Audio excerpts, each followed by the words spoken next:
When I get to the NFL, you can expect a show, I can tell you that. Pass is caught. Jamar Chase, touchdown. And it's Chase again who's got the catch. Wow! We're going to launch downfield for Chase. Who's got it? Touchdown, LSU. Jamar Chase, wide receiver, LSU. I would describe my style of play as tough, unique. Had a lot of room. That breaks the tackle, and is still running. Very aggressive. Can Chase get there? Yes, he can. Opponents like to get their hands on me, so I'm good at shedding, catching the ball last, and then, I don't really show my hands when balls coming towards me. I'm out of my game after Des Bryant. I was always looking up to him when I was younger, but now that I'm older, I grab different pieces from everyone in the league. Jamar Chase, who escapes, and he's the big, deep threat, and he is dangerous with the football. My motivation comes from someone talking down on me, or the guys that I know who was ahead of me back in high school when I wasn't highly ranked. So I always kept my head down and working. I'm pretty sure that's the same thing they're doing right now. I'm from New Orleans, Louisiana. My friends and family would describe me as funny. I love to have fun. On the field, that's when I use my personality. In a foot race, will they catch him? Touchdown, Tigers! And you can see just what Jamar Chase provides for this offense. I got my love from football from my dad, I guess. He always kept me pushing. He was always there by my side, staying on me. Kept me in the game for the love. Pass is caught. Jamar Chase, touchdown. It would mean a lot to have my name called on draft day. Not only because it would be a blessing for me to hear, but, for my family. I'm just really excited for it. I can't wait. This has been a dream since I've been a kid, since I've been 8 years old. Since the first time I could even watch football, this has been my dream. I don't think Jamar nor the family is going to have to wait very long to hear his name called. No one, though, has him going at 5 to the Bengals. I think it's a fascinating conversation to have. Best wide receiver or best offensive lineman, considering it is a very deep wide receiver class, and you can get one later if you're Cincinnati. But regardless, all our people, Bucky Brooks, Lance Zierlein, have Jamar Chase going 6 or 7. Bucky, this is a deep class, like I mentioned. You have no doubt that Jamar Chase is at the top of this wide receiver class. Yeah, no doubt. And it's a very talented wide receiver class. But I think this really comes down to what you like. If this was basketball, do you want a shooter or do you want to score? Because when I look at Jamar Chase, he's James Harden all day, meaning he's going to get buckets, and he's going to shoot it, but he's still going to put it in the hoop. When we look at the tape, it's about his catch and run playmaking ability. You put it in his hands, he gets down and makes it happen. Here against press coverage, it doesn't faze him because he has the physicality to win, but also has the quickness to create separation.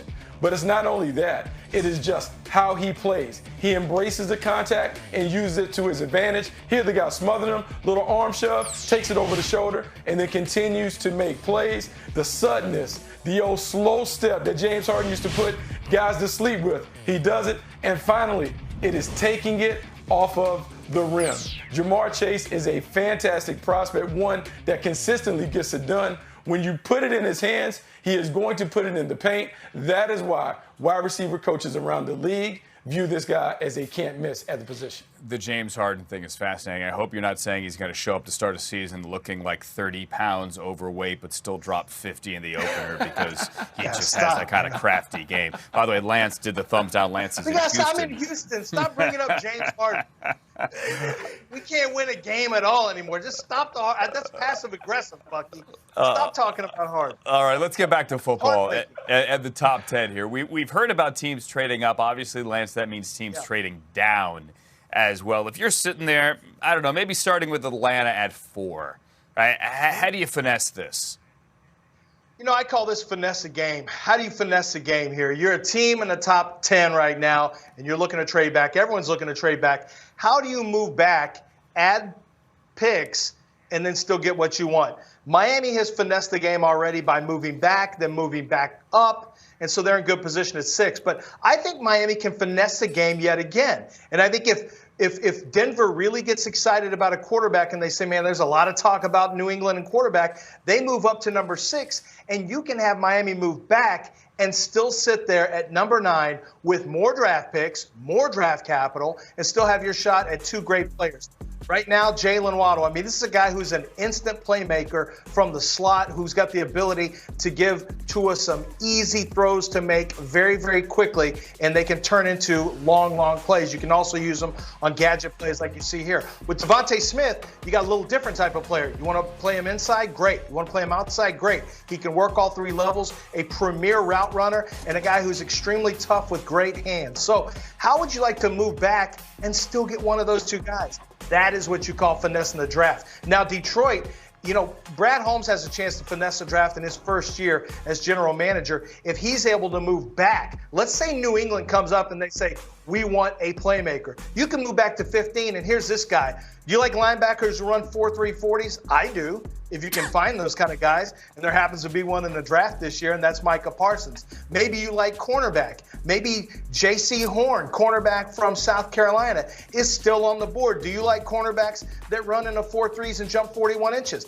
I do. There might be a cornerback who's available at number 15, and then I could throw in Rashawn Slater, might be there as well. So I think Detroit, who has a ton of needs, can move back to 15 where the Patriots are and still clean up with one of the best players in this draft, the top-rated Tier 1 talent, and that's how you finesse the game. Micah Parsons, J.C. Horn actually training together, getting ready for this draft. Do you like linebackers that could run 4.3 40s? I do. Yes, I personally do. But he doesn't like James Harden. All right, so noted. Thank you, Lance. No, I love Harden. I wish he would.